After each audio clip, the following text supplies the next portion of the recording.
നമ്മൾ മലയാളത്തിൽ ഒരുപാട് മീമുകൾ വരും അല്ലേ? ഇതൊന്നും കേട്ട പെറ്റ തള്ള സഹിക്കില്ല എന്ന് ഞാൻ പറയുന്നു. ഇതൊന്നും കേട്ടാൽ പെറ്റ തള്ളയുടെ തള്ള സഹിക്കില്ല എന്ന് പറയുന്ന അവസ്ഥ ഇന്ന് കേരളത്തിലെ ഭരണരാജാക്കന്മാർക്കുണ്ട്.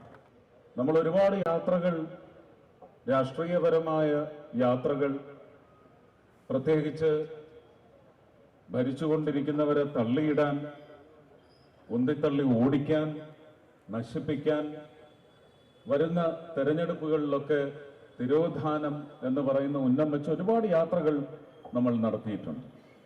അന്നൊക്കെയും പാവം ജനത ഇത് കണ്ടു, കാണാതെ ഇരുന്നു, കേൾക്കാതെ ഇരുന്നു. അങ്ങനെ ഒരുപാട് പ്രക്രിയകൾ നമ്മുടെ രാജ്യത്തും നടന്നിട്ടുണ്ട്, സംസ്ഥാനത്തും വിപുലമായി നടന്നിട്ടുണ്ട്.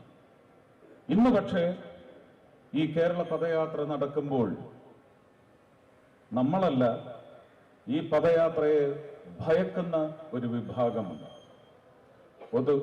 ഒരു അധമ രാഷ്ട്രീയ വിഭാഗം, ഒരു അഴിമതി രാഷ്ട്രീയ ഭരണ വിഭാഗം. അവർ ശരിക്കും ഈ പദയാത്രയെ ഭയക്കുമ്പോൾ അവർ ഭയക്കുന്നത് ശ്രീ സുരേന്ദ്രനെയോ ഭാരതീയ ജനതാ പാർട്ടിയെയോ അല്ലെങ്കിൽ NDA സഖ്യത്തെയോ അല്ല. എന്നാൽ NDA സഖ്യത്തിന്റെ പേരിൽ സുരേന്ദ്രൻ നടത്തുന്ന ഈ പദയാത്രയ്ക്ക് വമ്പിച്ച ജനപിന്തുണയുണ്ട്. ജനങ്ങൾ കാത്തിരിക്കുന്നു ഈ യാത്രയ്ക്ക് വേണ്ടി.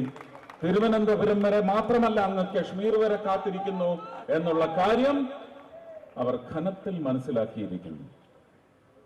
ഈ യാത്ര തുടങ്ങിയത്, ഞാൻ മനസ്സിലാക്കുന്നത്, ഞാൻ ആഗ്രഹിക്കുന്നത്, എൻ്റെ ഇച്ഛ, ഇതൊരു പ്രാർത്ഥനയായിട്ടാണ് ഈ പദയാത്ര തുടങ്ങിയിരിക്കുന്നത്. ഈ യാത്രയിൽ ഒരു വാഗ്ദാനം ജനങ്ങൾ കാത്തിരിക്കുന്നു. ഈ യാത്രയുടെ ഒടുവിൽ ഒരു വമ്പിച്ച പ്രതീക്ഷ അവർ കാത്തു സൂക്ഷിച്ചു വച്ചിരിക്കുന്നു. ഇതെല്ലാം നിറവേറ്റുന്ന ഒരു മോദി പദയാത്രയാണ് കേരള പദയാത്ര എന്ന് എടുത്തെടുത്ത് പറയേണ്ടി വരും. അത് കേട്ട് കുറച്ച് വിറവൽ ഈ വർഗത്തിന് മുഴുവൻ വേണ്ടി വരും. അത് തീർച്ചയായിട്ടും സംഭവിക്കും. അധമ രാഷ്ട്രീയ ഭരണം എന്ന് പറഞ്ഞ് ഞാൻ അവസാനിപ്പിക്കുകയാണ്. ഒരാരോപണവുമില്ല.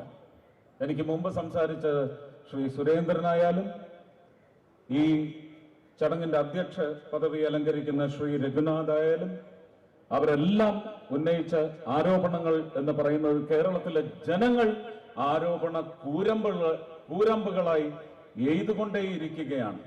നമ്മൾ മലയാളത്തിൽ ഒരുപാട് മീമുകൾ വരും അല്ലേ? ഇതൊന്നും കേട്ട പെറ്റ തള്ള സഹിക്കില്ല എന്ന് ഞാൻ പറയുന്നു. ഇതൊന്നും കേട്ടാൽ പെറ്റ തള്ളയുടെ തള്ള സഹിക്കില്ല എന്ന് പറയുന്ന അവസ്ഥ ഇന്ന് കേരളത്തിലെ ഭരണരാജാക്കന്മാർക്കുണ്ട്. അവർ സൂഹിക്കട്ടെ. കഴിഞ്ഞ 2-3 ദിവസങ്ങൾക്ക് മുമ്പ്, അതിനു മുമ്പും പല ദിവസങ്ങളിലായിട്ട് കേരളത്തിന്റെ പ്രഥമ പൗരന് തെരുവിൽ വണ്ടിയിലോ നടന്നോ ഒന്ന് പെരുമാറാൻ കഴിയില്ല എന്ന് പറയുന്ന ഒരു അവസ്ഥയിലേക്ക് കേരളത്തിലെ അധമ ഭരണം എത്തിയിട്ടുണ്ടെങ്കിൽ പിന്നെ ജനങ്ങളുടെ കാര്യം പ്രത്യേകിച്ച് പറയേണ്ട വല്ല ആവശ്യവുമുണ്ട്.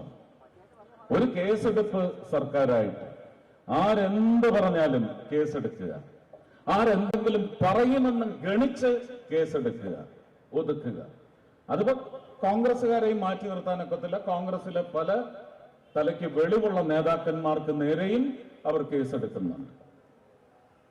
അവരൊക്കെ കോൺഗ്രസ് പാർട്ടിയിൽപ്പെട്ടവർ എന്ന് മാത്രമേ ഞാൻ പറയൂ. പക്ഷേ നമ്മുടെ രാജ്യത്തിന് വേണ്ടിയും നമ്മുടെ സംസ്ഥാനത്തിന് വേണ്ടിയും സംസ്ഥാനത്തെ ജനങ്ങൾക്ക് വേണ്ടിയും ഒരുപക്ഷെ ഹൃദയം കൊണ്ട് പെരുമാറുന്ന കോൺഗ്രസുകാരായിട്ട് കൈവെള്ളയിൽ എണ്ണാവുന്ന അത്രയും നേതാക്കന്മാർ കേരളത്തിലെ ഈ കോൺഗ്രസ് പാർട്ടിയിലുണ്ട്. അവരൊന്നും മാനസികമായിട്ട് എനിക്ക് തോന്നുന്നില്ല അവിടെ അധികം കാലം നിലനിൽക്കുമെന്ന്.